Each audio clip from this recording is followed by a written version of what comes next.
You gotta push your mic, Joe. Okay. Oh, yeah. What kind of spreadsheet do they use? What do they use for a spreadsheet, you know?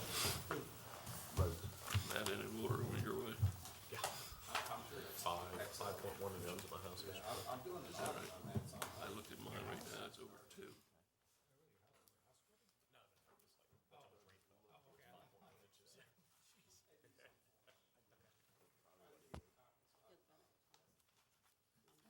I thought I passed one down to you. I guess that was one that didn't have, oh, you know, they just set them in front of us. They don't want to spend the money on the paper. Okay, we're reconvening as the September 20th legislative session, an open work session. First item on the agenda, the only item on the agenda for the open work session is the Board of Education. Glad to have everybody here. Thank you. Yes, indeed. We have this from you, and of course, I think everyone got a copy of what questions that we had. Okay, what we normally do is allow you to, to begin and give us an overview of where we are. Okay. Go ahead. Well, we had a great opening to the school year, short few weeks, but a very smooth opening, and we can just jump right into this because there's a lot of information on here, or Okay. a lot of items on here that, based upon what you all submitted to us, there are only a couple of items on here that we've added that we wanted to be sure to have an opportunity to discuss with you, but the second item on here really was something that was put on from the council, change in philosophy, and so we weren't really sure what you were looking for there, so I just said, well, this can be a group discussion. So I'm not sure what you were looking for, what, It is it's kind of open-ended. okay, Sort of like with prior administrations, or what you see as maybe a different direction of how you're going to be moving forward. I know you've expressed it a lot in multiple meetings, either with the chamber and the public or wherever else you've been over the last few months. So I guess that's kind of like what we were looking for. okay. You've had plenty of time for no feedbacks in all the work sessions that I know you've held.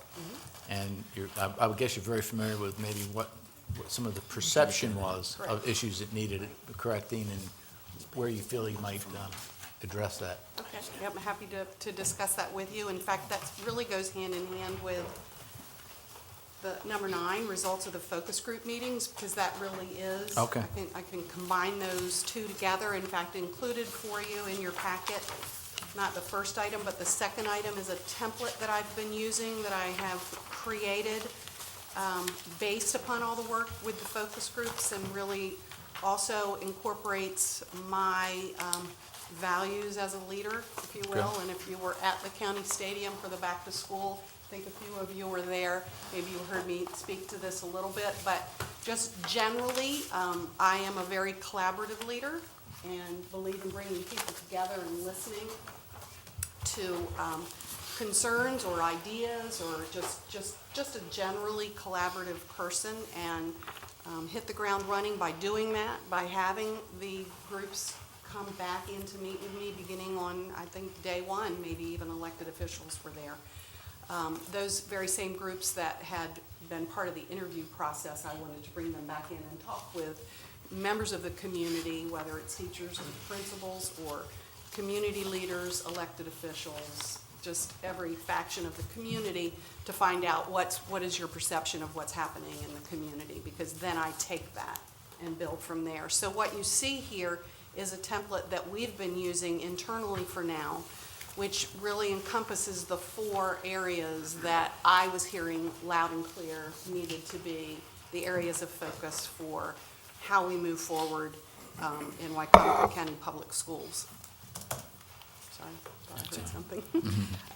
And the first area was to build a culture of trust and empowerment, and we've started internally, and I've been having discussions with principals. That's really where the word empowerment comes in, because a lot of the discussions that I heard, really, if I put those first 2 circles together, had to do with the culture in the school creating a safe but also a positive school climate. So we've been talking a lot about how can we build that trust, whether that second circle of what was happening in our schools was reality or whether it was perception. I felt Yeah. like it needed to be addressed. That's huge. It is huge. It really and is. so we know we have a lot of work to do in that area, but basically all four of these areas are areas that we are spending a lot of time talking about and really are guiding our work. The third area, it has to do with instruction, which I've said is really the heart of our work, but before we can really get into the heart of our work and make significant changes there, we need to make sure that we have the first two.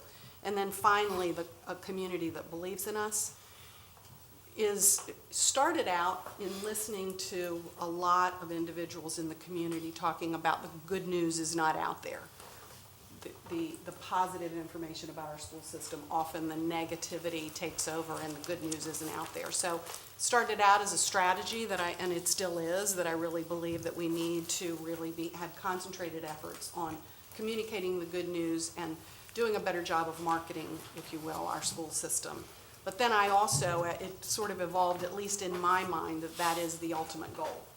That when we have a community that believes in us, then we will have accomplished our goals, because that means our students are achieving, our teachers are being successful in the classroom. So that's, in a nutshell, the results of the focus group, and that's really kind of condensing it down very quickly for you, but that's really what I was hearing about those four areas. And my philosophy is to do this together with the community. Okay. Because what we've heard year after year after year is administration too top-heavy. We don't mind giving more money to the school system, but it's all going to the wrong place. It's not going to the teachers, it's not going for the whiteboards or whatever it might be. It's all, in administration. This is what people say. This is what a lot of teachers will say. And so I think that's, and again, we're talking very, very possibly, we're talking perception. There could be reality to it. We don't know from our perspective at all. That's what you guys get to separate and figure out. But that is the perception out there. I think the perception also is that there is a lot of violence, and what's troubled me is that they've said a lot of the violence has been, they make sure that it doesn't get out in the public. That's a double-edged sword, because it's good to let the public know that there may be violence, but at the same time, it really leaves a bad perception within the community as to what our schools are really all about.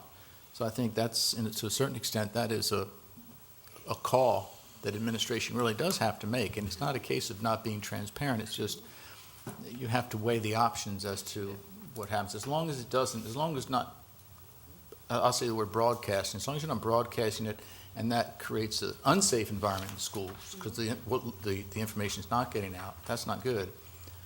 But it is a double-edged sword as to having violence in the schools and managing it, and more so managing, I guess, the PR of it as well. I totally agree with you. I think Right. we have to be very transparent, but I think we have to find a balance of what do we need to be communicating often, and what do we need to handle internally. And were you going to say something, Don? Sorry. Just clearing my throat. All right. Getting ready. Yeah, I think it's a very careful balance, but if anything, I do err on the side of transparency, because I think that's how you create trust. You had mentioned at the ball field, you were trying about letting teachers teach and sort of trying to see how you could get away from the testing. Of course, my first thought was, what's the state of Maryland say? Are they really going to allow a local jurisdiction to stray from the program? So I'm curious as to how that works between the association of local and state, and just what flexibility we do have locally. Well, there are state mandated tests, Right. or federally mandated tests, I should say, that we obviously have to follow the law. But we also have assessments within our jurisdiction that we have discretion over, and there is actually a statewide push to look at how much we're testing.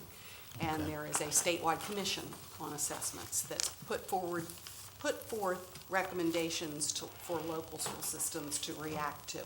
So we're in the process of doing that. We're very well aware that the perception is that there is too much assessment, that it takes too much time.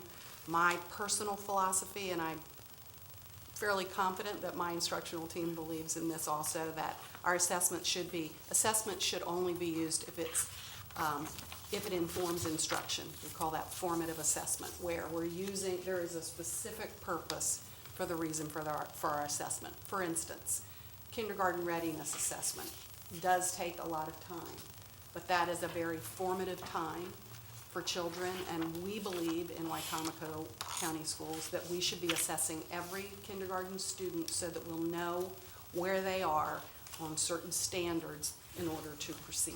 And we use the results of those assessments, so it's not just to assess, check it off, and we're finished with it. It's that we're able to use results. So you know where they are Yes, from day one, correct. right?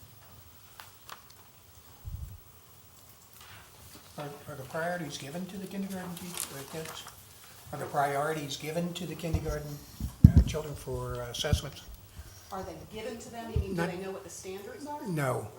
Are the kindergarten students themselves, the assessments for them, are they greater than the other classes or the higher classes? The kindergarten readiness assessment. Readiness The assessment, kindergarten readiness assessment is a time-consuming assessment. Right. Because it's an individualized assessment with each child. and it's much higher than the first grade or the second grade or the third grade, As far as the time, there isn't. the assessment? It's a different kind of assessment. Different type of when you move assessment. To a Okay. different grade level, and often it's more of a group assessment later. Understand. Kindergarten, there are some individualized assessments, like if we're looking at students' reading level on a case-by-case basis, where they may be doing some kind of individualized assessment. But the kindergarten readiness assessment is an individualized assessment. Did I answer your question? Yes, thank you. You got off easy. It gives me a lot harder time than that. Margot, I'll just ask you, and then, okay, just want to make sure that I'm accurate in that. Good. Okay. Anybody else? Comments? Were we on 1, 2, or, I guess, We're on the violence? three. On 3, okay. Good. Yeah, that was only mine, because it was kind of funny, when I was walking out from the ballpark, one of the, I don't know if, I think she's in administration, but she made the comment that Bennett was already overcrowded. And I thought that she had mentioned, I thought that she had said, I thought she was talking about Bennett Middle, and I don't know. And, but I wasn't sure, so that's why I put it on the list, just because she said, that's an issue, and I said, okay, well, next time I see somebody, I'll talk to them about it. I don't know. That's how much research I've put into it. That's okay. You want to jump down to that one? We can answer that one quickly. Or did I skip probably, And something? then go back to, yes. On their list, they. Oh, I'm sorry, I was looking at this list. We We'll wait used until we your get, list to create all our right, well, we're agenda. going by your list. We're gonna go by your list, sorry. Okay, so we are on number 3, Number 3, okay. West Salisbury. West So I'll Salisbury. Turn it over to Dr. Townsend. So who's this we're going by this? Okay, As you know, and of course I have Lisa and Bruce here, we are moving forward with the West Salisbury project. And just a little history, and I'm going to let Lisa go over that, but we have escalated the project. We had a year delay, we escalated the project, and we moved forward with our design documents and that sort of thing. As we have been working on the cash flow, and we've had discussions with Mr. Culver about this, but we thought it was really important in our last meeting with him that we bring it forth so that you all are aware of what the cash flow looks like. So for a variety of reasons that Lisa's going to talk about, the cash flow is, we're anticipating a little bit of difficulty. And so we wanted to plant the seed with you to make sure that you were aware that there may come a time that we have to come to you. And before, obviously, we sign any documents, construction documents, we want to make sure our funding is in place. So it's not that we need any additional money, but the timing of the money, the cash flow is, may be difficult. Okay. And so what we'd like to present to you today is just a brief scenario of what are the reasons that the cash flow may be difficult, and what would the worst-case scenario look like if we would need some forward funding. So basically, that's what this conversation is. So I'm going to allow Lisa to talk about the first page, which is the memo. So Dr. Townsend had asked me to go back and bear with me. The first paragraph was essentially a research project for myself. Mr. Frey left some good breadcrumbs behind. As many of you are aware, the fiscal year 2017 CIP was amended in October or November of last year, and that initiated a few things. It required us to do a joint planning and initial construction funding request to the state so that we could lock into a higher cost per square foot. By doing that, it allowed us to remove the escalation that we were carrying on the overall project to try to avoid further increase in construction costs.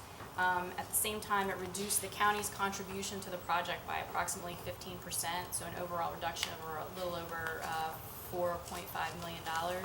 At the same time, it slightly shifted an increase of allocation to the state. We were also asked to go back to the original construction schedule, which was originally established in fiscal year 2016 by accelerating the design. It was relayed that it was important to still open the building in 2018 and versus the revised 2019 that was part of the initial fiscal year 2017 CIP request. So we condensed design development by 60 days. We also accelerated the selection of the construction manager. I'm pleased to report that we met the challenge of the accelerated design. We have subsequently made submission of the construction documents to the Department of General Services as required. We also were notified by the state as well as the approval of the county of what the fiscal year 2017 CIP requests. So we went back and reassessed the cash flow for the project. What's happening now is the shift that happened in that fiscal year 2017 from local to state is now pushing the state to have to fund over 3 fiscal years versus 2 fiscal years. So they're still locked in at the overall $15.5 million, which is you'll see on the next page. And I do want to point out there's no additional cost to the county. It then becomes a cash flow issue. So we initiated discussions with the county executive's office to try to come up with some ideas. We had proposed seeing if we could transfer some unused bond funds. However, we were informed last week that that would not be able to be done per bond council. Just a quick update on the current project status. As I mentioned, the construction documents were reviewed by the School Building Commission as well as the Board of Ed, and they have since been submitted. There were a few challenges. There were some initial as well as future value engineering items that were considered, as well as some additional ad alternates. We also put on the table some budget realignments related to fixtures, furniture, and equipment and technology only if required. So we've had the construction manager go ahead and make preparations for bidding, and the board has asked that we continue to keep a dialogue with the county government regarding the fiscal year 2018 cash flow needs. So on the second side of the sheet, we've just color-coded county money is identified in kind of that yellowy orange color, and the state funding is identified in the blue color. So as you can see, it roughly becomes a cash flow situation starting in November of 2017. So again, no additional dollars being requested. It's just a cash flow issue in fiscal year 18. Any questions? Yeah, I don't understand. I guess you said you have resources available to cover these, Resources available? to cover these shortages? No, that's why we initiated the discussion with the county executive. Because when we looked at the cash flow needs, it was clear that because the state was going to have to defer a portion into fiscal year 18, we would then have a slight shortfall towards the end of the project. So starting in November 17, we're going to be $4,200,000 And in again, arrears. depending on how the actual bids are received, Right. those numbers could fluctuate. And I understand. again, the $5 million that's noted in July of 2017 is our best guess at this point in time. If the state were to allocate $6 million or $6.5 million or $7 million, obviously those numbers would adjust accordingly. So right now, this is our best guess based upon a 95% construction document estimate. Okay, and we're a little early for a contingency plan at this point, aren't we? I'm sorry. A little early for a contingency plan at this point. Well, except that the board is taking the risk of signing a guaranteed maximum price with a contractor Right. with not knowing whether or not they'll be able to pay them come December of 2017 Right. on a project that will be 3/4 of the way complete by then. Wouldn't I you look to the understand. state to correct this, or? The instead- state is still locked into their overall Yeah. piece, but they will be taxed with having to fund other projects as well. And it would be highly unlikely that we would get, I think it's 11-something million dollars for the following, for a complete allocation for a jurisdiction our size. I mean, so basically, and, this has to be worked out with the executive's office and all that, but you would need the county to gonna float you $6.47 million. Great, until- yes, You know, and then the state would then pay, yes. it Correct. would basically get the state money and then pay us back. That's kind of what you're looking at? So basically, it's a short-term loan for 7 to 8 months of that money, so that when the payment comes in July 1st of 18, then you all get the money after you have forward funded that money for us. And we were trying to find some creative solutions. Really, the bond money would have been the most ideal, but if the bond's still open, they won't allow that money to be used. And so that kind of, went downhill last week when, we had asked about that for quite some time, and then they finally got an answer last week. There are other jurisdictions that do this with their projects on a regular basis, although it may seem new to Wicomico. Where do they go? Do they go to the state or do they go to the local They're forward jurisdiction? funding them, sometimes years in advance. They're getting reimbursed from the state Locally. years afterwards. At the local level. Yes. At the local level, correct. Yeah. We've never done that. We've been very cautious, but with all of the circumstances that have come together on this project, we just couldn't avoid it, and especially when the state funded it over 3 years. So this is the first time it's happened here, but it apparently happens often in other counties where they pay forward. We've also never done planning and construction in a fiscal year, so So what did the executive's office say when you met we with them just about got this? asked that we would initiate discussions, and then we just got an email. I don't remember what, you got the email, Bruce, last Thursday maybe? Or Wednesday, okay, regarding the final bond council decision, so. So right now it's Leslie had just been discussion. researching it, and so, and we appreciate that. So once she finally got an answer last week, then we felt like we needed to at least plant the seed so that we have something going forward. They didn't want you to be blindsided. Right, They wanted you to be in the loop, knowing what was going on, not, instead of coming to you at the 11th hour saying, this is what, at least we wanted you to be open to you, what was going on. Okay. The Yeah, other that's no issue small we're number. faced with is that there's a regional bidding cost increase right now, so it's also in our best interest to try to stay ahead of that as best as we can. It would be one thing to say, oh, well, can we wait a month? But we would be further at risk of, again, where we had reduced or essentially eliminated the escalation associated with the fiscal year, and that was not even quite a year ago. We're Yeah. already not able to stay ahead of that due to regional impacts. Well, we appreciate you anticipating that. It would have been, And also, this is a worst scenario, okay. worst case scenario. yeah, you know. If the bids come in better, then it won't be as bad. Yeah, it's like you say, maybe it's possible that with that 5 million in July of next year, maybe the state can, Correct, and we're going in Help us for the on that. full difference. We're not spreading our requests out over 3 years. We just have been doing this long enough that we know they are not likely able to fund that full amount in fiscal year 18. okay. Appreciate that. So we'll be back about that. Stay tuned. Yeah, because honestly, before we sign construction documents, we have to have some solution.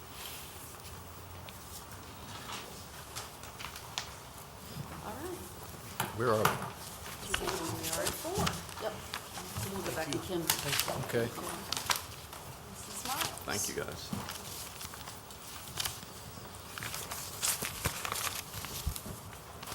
Did we get the chance to talk to Dr. Handy at all today? You did, We will? Okay. yes.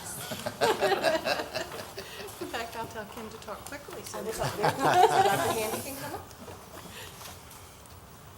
Good morning. With Afternoon. regard to the topic, good Need to afternoon. make microphone. Not often I'm accused of needing to talk more loudly. Good afternoon, and the topic that you had requested information on would be school climate and violence. Obviously, you've heard some of that from Dr. Hanlon in terms of the opening of the year, and that has a lot to do with setting the climate in the direction we will be going with all of our students. I can share with you at this point in time that in support of what has already been said and in the interactions I'm having, the schools have positive climates and the code of conduct is being reviewed, taught, reviewed, and enforced. And the code of conduct does involve disciplinary action. It also involves intervention. So we've done a lot to help our administrative teams have the appropriate tools, whether it's staffing-wise or programmatically, or we introduced some new action steps for them that involve parents, where we're supporting them in a new way from the central office from Northgate. So that's been well received. With regard to violence, I would like to tell you there have been no infractions of that type, but that I'm here to be honest with you. There have been some. That number is decreasing with regard to fighting. We also have plans in place for any student who has been suspended. Not that fighting may be the only reason they've been suspended, but any student returning to the school from a suspension will, prior to the middle of their day of return, meet with a counselor, an administrator, a student advisor, to make sure that they are prepared to enter. Perhaps if they have a class with a student that they've had a conflict with, or with a teacher, or whatever that is happening the day of their infraction, to make sure that that's addressed and they're supported and they know that. Parents are invited to be a part of that, but we will not withhold the opportunity to be in school from a student for their parent not being able to be there. Parents are definitely very important partners, but we depend heavily on our students for making good decisions. So I feel good about the direction we've been going since our start, and I look forward to it continuing. I'm a very realistic person. I realize there will be bumps along the road, but I feel that we have a lot of people and supports in place to help us get beyond those, and most importantly, to help the students get beyond those. Discipline has to occur in relation to the behavior. Our administrators are trained to determine what that discipline will be, but the ultimate goal in discipline has to be to reteach the appropriate behavior so that we don't have to rediscipline for the same action. So I hope that kind of tells you how we started the year. And I know you want to see Dr. Handy, so I tried to make it Yeah, short. right, The topic comes up every once in a while when you're talking about discipline, et cetera, as to whether or not dress code is an important element of that. It seems to have some success in other areas. Any idea or any take on that? It certainly is a very important part, and we do have the dress code. It is part of the code of conduct. We don't seek to suspend a student for not dressing appropriately. There are a lot of steps in between that ever happening, oftentimes involving the family. If they'll provide clothing, that's different. We've had students turn a shirt inside out if it's not portraying the message that is appropriate for the school setting. Many of our schools, especially at the secondary level, had fashion shows of sorts at the beginning of the year to show both male and female students what was appropriate and, most importantly, what was not appropriate. So not only is it out there in a document that we hand them at the beginning of the year, but we're also showing them this is reality. This is what it really needs to be. We don't want you to be confused. You know, you have the index card and you turn it one way for a skirt and one way for a set of shorts. We're not just going to tell you that. We're going to show you what it is, and we're going to show you what it looks like when it's the wrong thing. So And it's the it is very students who are important. leading that. Yes, which I think that's is what's so really exciting. important. Okay, yeah. That's I had what's said been so dress code, I exciting. really meant like uniforms. We do have consistent attire in several of our elementary schools. Question has been asked, is that something that would transition into secondary? That really has not gotten a lot of time on discussion at this point in time. I do know that the consistent attire program is receiving positive feedback in the schools where it is, and there is a process involved if other schools were to come on board with that. And great appreciation to so many entities in the community for supporting that. You can go into stores or other locations and find that clothing that is provided there to help us to put that in place. So, Ms. Miles was trying to stress to you that it's not uniforms, it's consistent attire. did you catch that? Yes, Mr. Dodd, thank you. I do have a question on that. The dress code's only in effect during school hours?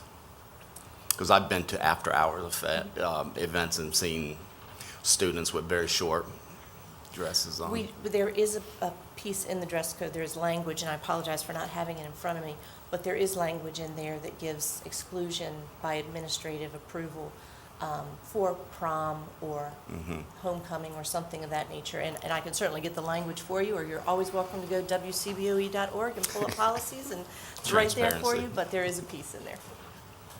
Thank you. Not to be stretched beyond what is realistic. Thank you. Thank you. At our meeting last week, the student reps from the high schools said it better than anybody, that the dress code was being enforced, and all the schools said the same thing. So it's a good thing, and they're part of the solution. Yeah, that's good. Instead of not being all the problem, they're part of the solution. So, you know, Dr. Hammond and her group has got the message out there and what's gonna be tolerated and what's not. Good, that's good. Well, and it's, probably a little too early to tell about, some of these things. I mean, I'm sure that as the year goes on, we'll hear, like we heard last year, from teachers and people who are in the schools about, whether or not, these things are successful and improving what they certainly saw as a problem last year. So it's good to know what, schools, a couple of weeks now. So yeah, I mean, so, next year when we discuss this, 2017, or probably, we can really see exactly what the results have been. And I think that's a really good point. This is not just something that we're going to talk about at the beginning of the year and hope that the rest of the year goes smoothly. It's something that's going to require continued dialogue about. So if you are in the community and you hear concerns, I hope that you will encourage whoever you're speaking to bring those concerns forward to my office or to someone at the central office, because that's very, very important that we're listening to what the community is saying. Thank you. Thank you very much.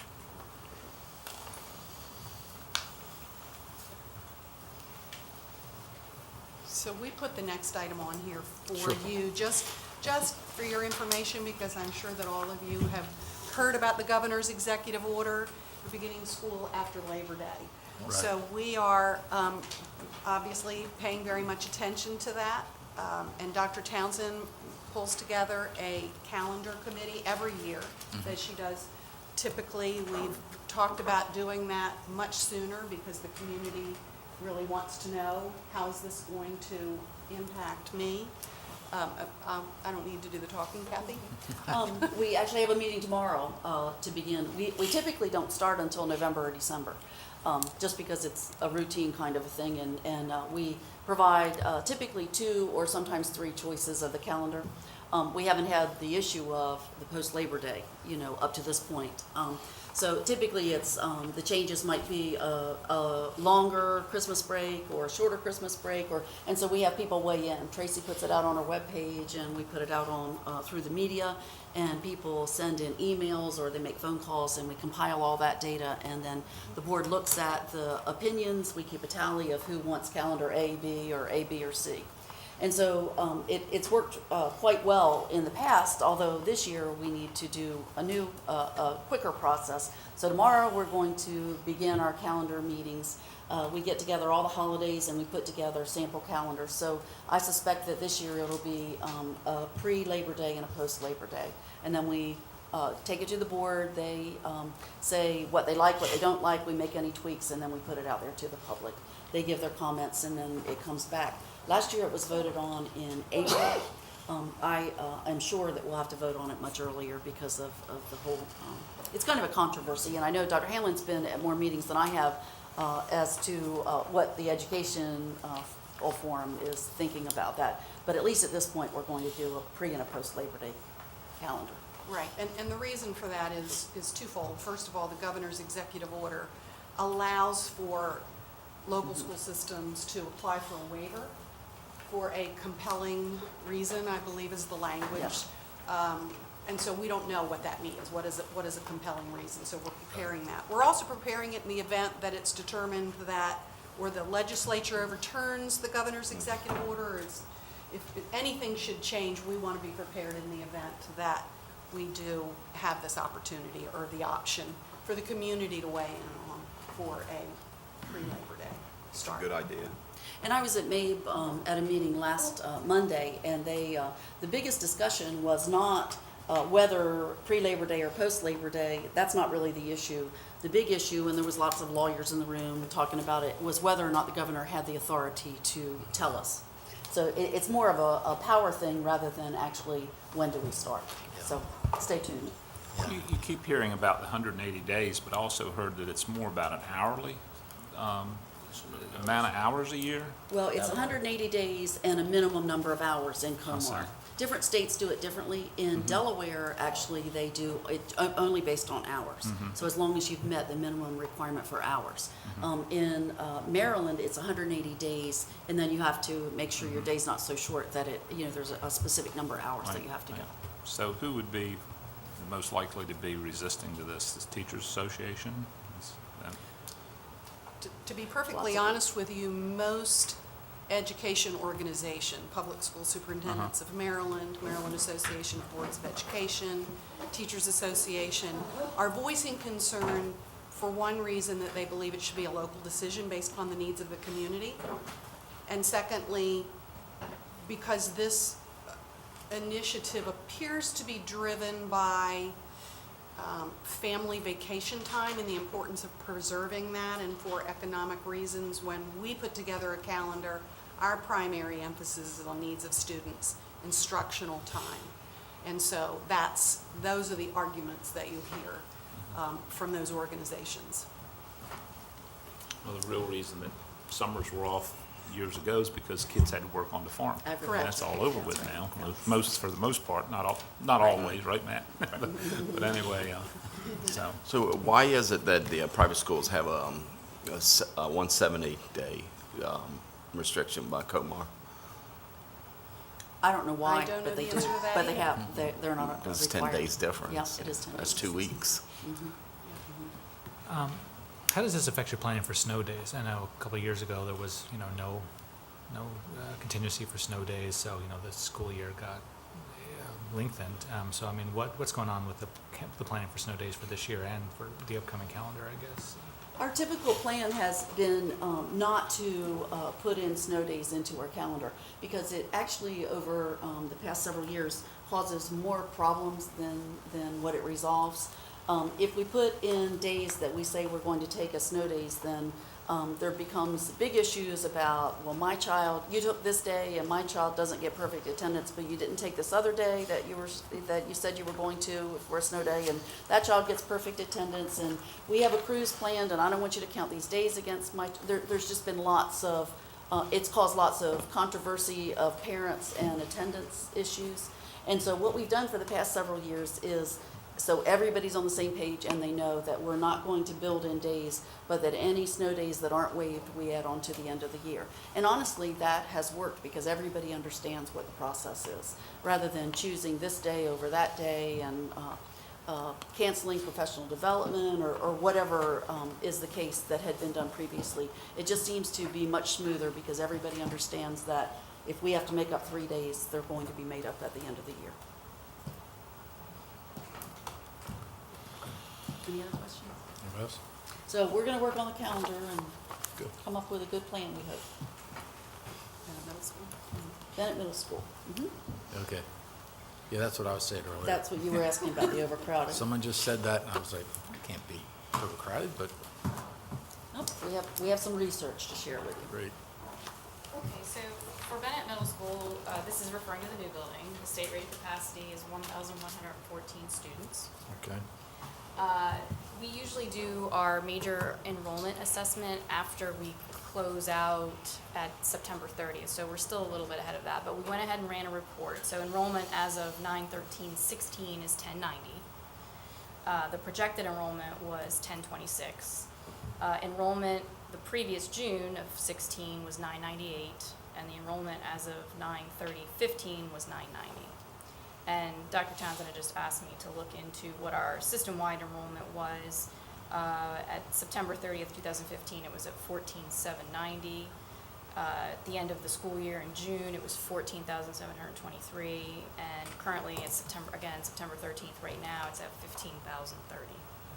So basically, from last September 30th to what we have right now, which we would consider our September 30th, we're 100 students more, but we're still under state rated capacity. 1,114 is state rated capacity, and we're at 1090. So it's not overcrowded as far as state rated capacity. The other thing is, it takes quite some time from September 30th through into early November. We scrub the data. We look at what students haven't shown up. So, can we take them off the rolls, or there's lots of analysis of the data that happens from September 30th through the beginning of November. So our final 930 numbers, which our funding is based on, come out in November sometime. Okay. So we're only 100 over last year, but we're still under state rated capacity. Okay.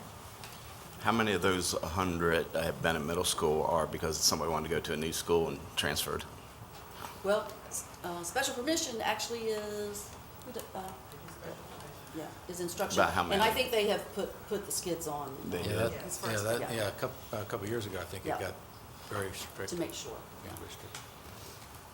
Appreciate that. Okay. Thanks. So that's for your Bennett time. Middle School.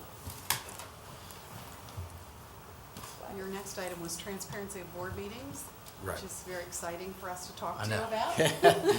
It's all yours. Because we have implemented, beginning just this past monthly board meeting, a new Tuesday, last program called Swag It. And I'm going to turn it over to Bob to talk to you about Swag It and show you a quick demonstration. Good Right. afternoon. I see you have your own devices. We can actually connect with your devices, or if there's a video connection, I could project from my device, whichever you would like. The projection is antiquated, I'm Okay. sure, and there might be security issues to connect to ours. Okay, well, I'm on my own network connection, so you could by all means log into our Board of Ed website and get to it. But let me talk to the Okay. technology first. Bob Langen, Director of Technology. Thanks for your time today. We've been, over the past few years, implementing numerous pieces of strategy around transparency. Bruce instituted about 3 years ago our transparency portal for releasing all of our financials. We went to Board Docs, which is an e-governance system, several years back. Mr. Dodd would be familiar with that. Very nice. That helps guide us through a board meeting. That's used by not just school systems, but state and local governments as well. We started using about a year ago a service called Gov Delivery. That is a national service that allows us to broadcast news and events to a subscription-based service where people can opt in to receive information, and that can go all the way up to the Department of Ed. They're on Gov Delivery as well. We're heading down the path of key performance indicators, KPIs, where we could start establishing metrics to measure our success and compare ourselves and our school systems to other school systems around the country. And most recently, as Dr. Hanlon alluded to, is we embarked on the live or archive of all of our board meetings. About a year ago, we spoke to the Board Docs folks for some guidance. They suggested 2 vendors, of which we pursued one. We looked at both, but pursued one, and the company is called Swagit, S-W-A-G-I-T. Swagit, their core business is to provide video services to state, local governments, and school systems. About a third of their clientele is school systems. The other clientele is state and local governments. What they do is they take our board agenda, whether it's a work session or an open board meeting. We have set up camera systems. We have a 3-camera system and the related video equipment at our 101 Long Avenue Auditorium. They have our agenda in advance, and as soon as we turn our mics on for open session, they begin recording. They have a director and a producer assigned to our board meeting, and they produce and remotely control our meeting from Plano, Texas. Actually, they just moved to Dallas. So they are following our agenda. They're doing all the camera controls. They are listening for the speakers, and they direct the cameras accordingly. We have a camera on our podium, and we have 2 cameras pointed at the board table. So they can, they're very professional at it. So that's part of the production. The second part is they attach that to our Board Docs agenda. The Board Docs agenda is published in advance, but they take our video and they time align it to each agenda item. So at the Pledge of Allegiance, when you click on the Pledge of Allegiance, within seconds, the video of the Pledge of Allegiance section of that meeting plays. Their secret sauce, so to speak, is how they integrate and the speed by which they produce the video. We will have, if it's an evening board meeting, by the next morning, we will have a broadcast of that recorded and available for watching at any time. We're also streaming them live. This is the most important part. Through our website, you can actually watch a board meeting live and in session. It has about a 3-second delay because it has to traverse the internet. But you could watch it from home. You could watch it from your car, hopefully pull it over to the side of the road. But it's available through our website, and we work with them to implement that technology. We will archive meetings for the life of the contract. At this point, it's an open-ended contract, so we foresee archiving being available for several years. And finally, most recently, PAC 14 has expressed interest in rebroadcasting our board meetings. We will make available for 3 days after each board meeting the full stream video of that board meeting, and PAC 14 can download that and then rebroadcast through their services. I was going to ask you about that. Yep. Good We just point. did receive the logistics on how that's to be done. Essentially, PAC 14 will log into a Swagit website where they will post the full-length video. It won't be tied to the agenda. It'll just be the full produced video, and they can download it and then use it. And it'll be on their calendar and They could be add it able to to their watch it at calendar. various That is times. correct. That is Good. correct. Can I answer any questions for you beyond that? Again, if you'd like to see, there's 2 ways to view a Board Docs video. You can log into the Board Docs system through our website under the Board Leadership connection, or we placed a large accessible red button on our home page that says Watch Live or Archive Board Meeting. That takes you to a separate instance if people don't want to navigate Board Docs.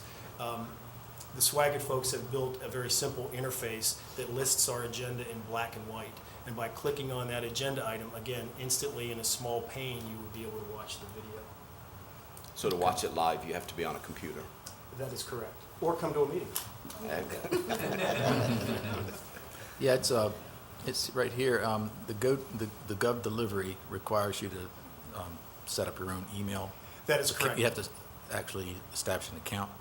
It's an opt-in service, so you can subscribe to our Gov Delivery messages, and then because you choose a K-12 entity, they will offer you other counties and other institutions that provide Gov Delivery. For example, PG County should appear on your list as an option to opt in and receive theirs news updates. U.S. Department of Ed, you can opt in and receive theirs as well. And you'll get digests and email broadcasts whenever those happen.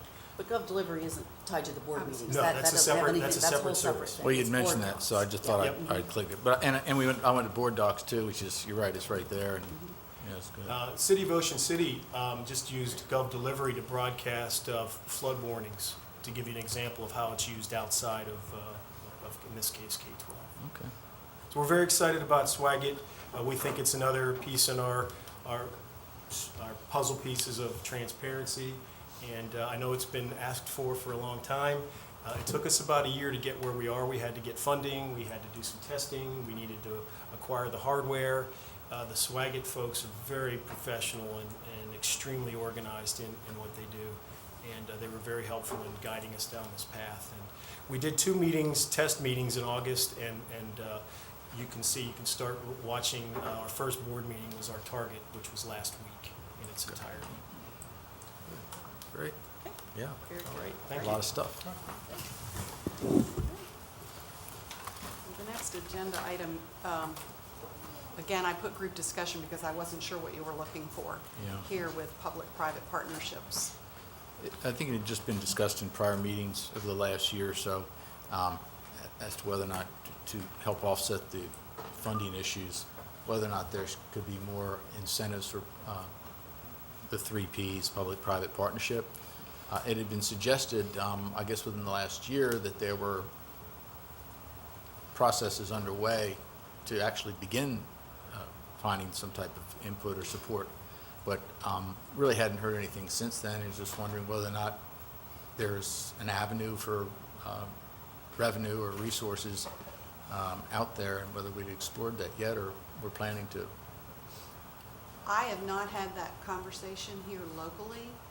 I think I've shared with you that I have, in my previous experience, had a very specific experience with opening a school through public-private partnership. Right. So I'm very open to that, but I don't know what kind of conversations have happened here locally.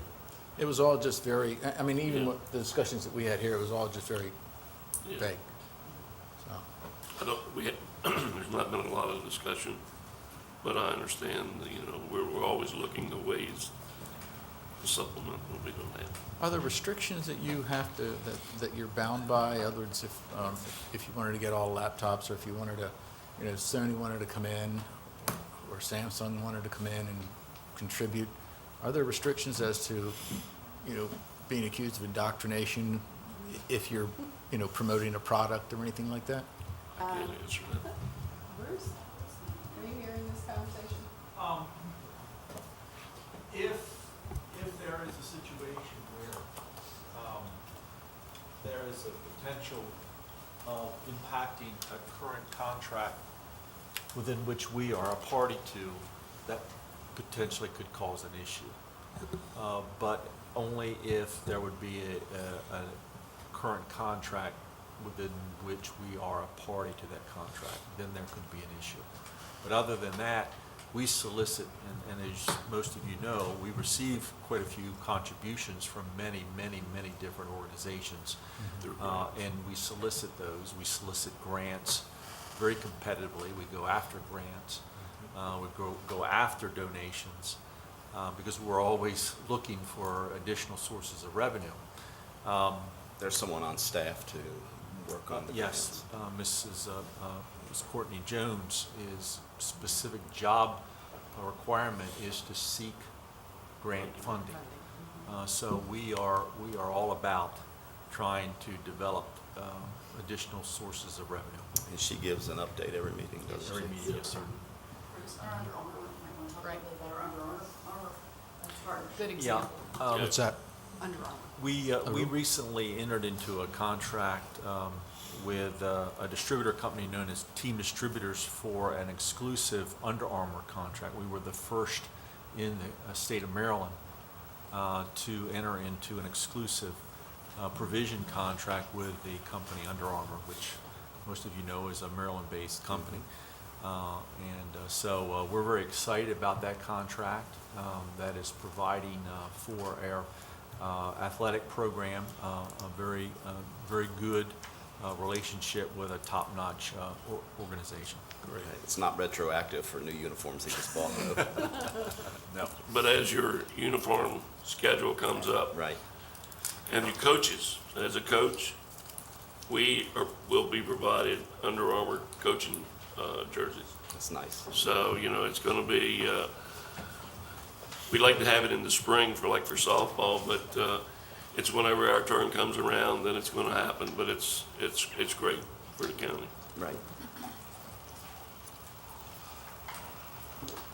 And now we have Dr. Handy. Thank you, Bruce. We're good? Very good. All right. So there were two items on here that were specific to instruction that you had placed on the agenda. One had to do with career technology education and the other pre-kindergarten. So I'll ask Margot to Okay. bring you up to date on where we are with those. Thank you so much, Dr. Hanlon. Yes, in your packet, first of all, good afternoon. Good afternoon. In your afternoon. packet, you received information regarding, of course, our career and technology education pathway, because we do indeed call it a pathway, of course, program. As you can see, included in the information is the total number of students who were enrolled in the program last year of 1,116 students. And this year, it's anticipated to have well over 1,200 students in the program. Also listed, of course, are the 9 career areas that we, of course, have at the CTE, at CTE at Parkside. And with those 9 areas, of course, there are 24 specific programs. Now, what we are doing, of course, as we do every year, we look at, of course, what the industry standards are. We also look at the economic forecast, and we also have advisory groups that address, of course, the needs, not only locally, but statewide and nationally as well. That determines, of course, the programs that we implement in our CTE, of course, school. As you can see from this list, some of you might recall, of course, from previous conversations, that our programs have changed, and they do change. They change based on enrollment, and of course, as I said earlier, they do change based on, of course, industry standards. What we, of course, have for this year that we are very, very excited about, of course, is number 1, we have, of course, added and grown, of course, our computer science program. We also have the second bullet, of course, we have expanded our nursing program with regard to health occupations, and of course, physical and occupational therapy. This year, it's also brand new, and we're very, very excited about our Teacher Academy of Maryland program. This program addresses, of course, students who we are trying to encourage and promote to becoming interested in education, becoming teachers, and staying in the community. So we are excited about this program as well. We also are very excited as we continue to move forward next year. We're looking at an interactive media production program. We have been working very closely with our, of course, local venues, including our television stations, as well as, of course, our newspaper companies in terms of promoting and encouraging and creating this particular program. And lastly, we are also very, very excited to be looking into how can we expand our engineering program called Project Lead the Way. We are very excited to have the students in the program who have been extremely successful, and what we want to do is expand this program, and we are looking at how we could possibly have the program not only at the CTE, of course, location, but at each of our 4 high schools. So we're very excited about those things. The one program, unfortunately, that we are phasing out is our plumbing program. For years, our plumbing program has, unfortunately, very low enrollment. This year, we only have 4 students in the program. These are 4 senior students who are enrolled in our Plumbing 2 program, so they will finish out the program this year. And the teacher who is teaching that program, he will continue to, of course, be employed by us, but he will teach the Tech Ed program as we continue to move forward. Questions? Yeah. On the plumbing program, this was brought to my attention a couple of weeks ago. And when it was brought to my attention, a gentleman that retired from the board that was a welding teacher said that that program a few years ago was going to be phased out. And of course, he went to bat to try to keep it going. And he said it's possibly what's happening with the plumbing program, that, you know, it's not enough emphasis been put on people going to it, that the counselors aren't doing the job they should do to try to get people interested in it. What he did, this has been 2 or 3 superintendents ago, he got to go to the schools and promote his class, and this is something I guess that the teachers don't get to do now. Is there a reason why they don't? Teachers do have that opportunity to do that. No one has discouraged any teacher or counselors from promoting. We promote all of our programs, including the plumbing program. Several years ago, and including just last year, when we saw the concern, we did, of course, ask our teachers and counselors to promote the program. To go to And the they schools? did. Yes, they go to You did? schools, they go to the high schools to not only promote plumbing, but they promote all of the CTE programs. Well, do you see this as being just, phased due to the fact that we've had a downturn in the building industry, that there's not as many people interested in this? We have had multiple discussions about that, and that might be one of the possibilities, because we don't know. Yeah, I know 4 people's not hardly enough interest, but you also hate to see a program disappear that's teaching, hands-on work, not necessarily, so. We agree, and all of us in this room can attest to the fact that we do need plumbers periodically in our homes, that's for sure. So I wish I had a definitive answer. I do not know why our students are not interested, except to say there are other areas that have evolved that they seem to have more of an interest in. Do they know how much those plumbers are charging us when they come? Well, that was my next question. It's a lucrative career. My next suggestion was, why could that program be worked into, say, the HVAC program, because it's sort of like along the same lines. That is absolutely a suggestion that I will take under advisement and take it back, of course, to our committee, and under the advisement, of course, of Mr. Ashby and Mr. Stauffer, who, of course, are the supervisors of the program. I certainly will take that back as, of course, a possibility and see what we can do. I have a plumber that also is an electrician, does both. I thought that's kind of unusual to do with electricity and water, but he does both, which is an amazing convenience, but anyway. So does that mean you pay him double? Yeah, probably. My electrician said electric's kind of like the water, you know, it runs through the wires instead of pipes. I said, yeah, but you can wipe yourself off in the water you get with electric. Do you have a date on the next CTE meeting? No, I do not have the date in front of me, but we know that each, of course, year, there is a fall and a spring. A fall and spring, of course, advisory meeting when the advisory groups get together, and there's a dinner, and they, of course, discuss the programs, some of the initiatives moving forward.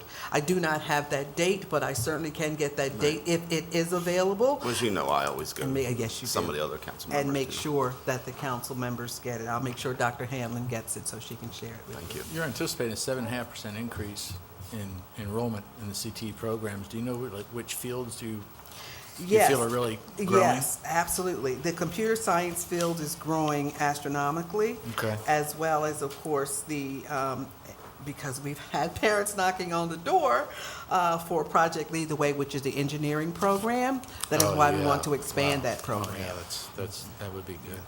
How does it coordinate with Warwick Community College? Thank you for asking that question. Yeah. Warwick Community College is a huge partner with us in our endeavors, of course, to move forward with our CTE programs. It's a partnership not only with the, of course, the CTE, but with all of our institutes of higher ed, because this is creating a pathway for our students. So it is important that we know what the offerings and expectations are at Warwick, so we can, of course, counsel our students into their next path once they finish, of course, the CTE program and graduate. And as you very well know, with some of these programs, some of our students receive their certification or journeyman licensure to move into another program at a higher level in college. I know Dr. Hoy and his staff are really good. Yes, in they are that- very in that good. transition. They're communication, excellent with yeah. us, yes, yes. Do you know if many of your students from your automotive technology went to, was it ITT Tech from here? And now that that's closing? I is do that not gonna- know. I do not know, but that's a very good question. I do not know. If you haven't taken a tour of CTE, I think you would be impressed. It's not the VOTEC that we knew. No. And especially that engineering Not at program. all, that's for sure. So do we have time for our last item? Yes, yes. Oh, and the last item quickly, you had a question about was, of course, the expansion of our pre-kindergarten programs. As you can see from the chart that was provided for you, we have pre-K programs in 10 of our schools, our elementary schools, and of course, pre-K program in our one center, the Wicomico Early Learning Center. I think what's most important for you to see is the whether the program's half-day or full-day, and that basically depends on the funding level. And the last column, of course, you can see the funding level, well, the last two columns, the funding sources and the grants, of course, that have enabled us to do the pre-kindergarten programs. Of course, the ones that local, those are through local general fund dollars. Thank you so much. But we do have been able to expand our pre-K programs to full-day programs. And these programs have evolved due to grants that are, of course, being offered at the state and federal level. And we are very, very pleased that in our county, as you can see, we do have, of course, full-day pre-kindergarten programs at Chipman Elementary School, Pemberton Elementary School, Beaver Run, and at the Early Learning Center. And again, that's due to the federal, of course, and state grants. The federal and state grants, they do, however, have a much, of course, higher threshold in terms of allowing students, but a certain number of students in the program based on the income level that's, of course, established by the federal guidelines into the program. Aren't there also Questions? satellite pre-K, like at daycare centers? And, I mean, even like a martial arts, Mitchell's Martial Arts, they have a pre-K. Yes. Is Yes, it a we do. pre-K school program or just a pre-K babysitting program? No. Some of the, it has to be I mean, really, accredited. certified, Mhm. yeah. Yes, it has to be accredited. Has to be accredited by the state in order to be considered a program that, of course, meets with the specific guidelines by the state. And we do have a couple of daycares that are also accredited. So do they, No, but they don't they're work not. through the Board of Education? No, not at all. Their contract, I guess, for lack of better words, is directly with the state of Maryland? With the state, yes. Okay. Mhm. Okay.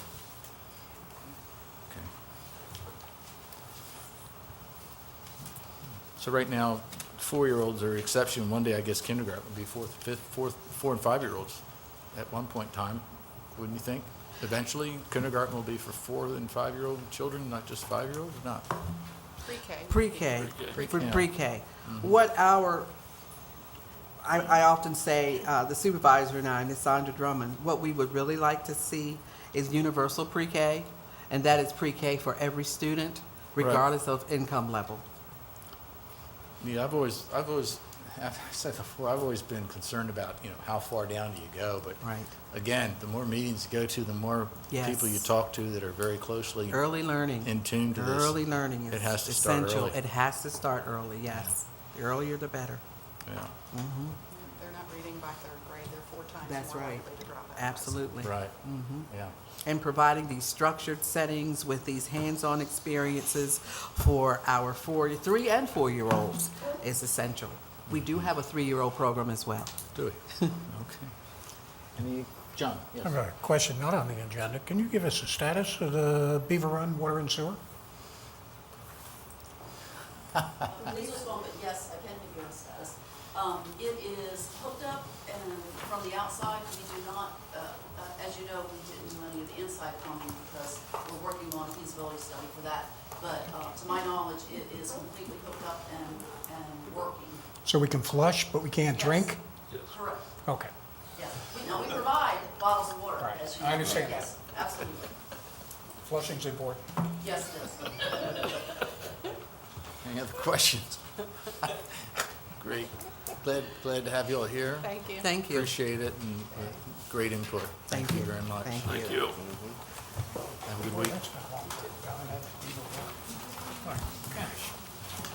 It's always a pleasure, sir. Be good to yourself.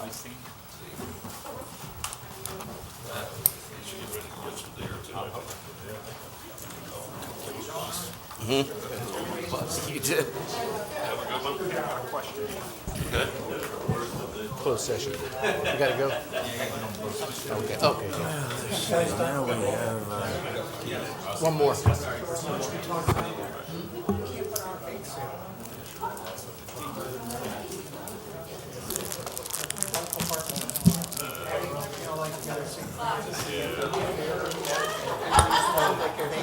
I think that might just get what we need.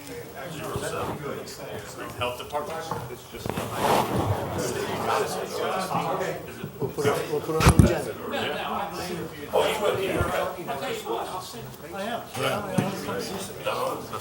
Hey, Gene.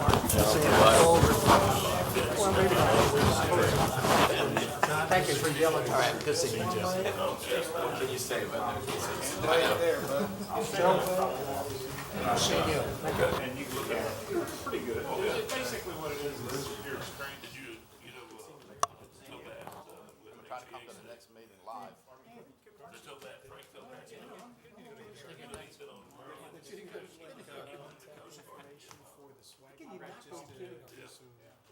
Investigation, I'd be happy to provide you that. And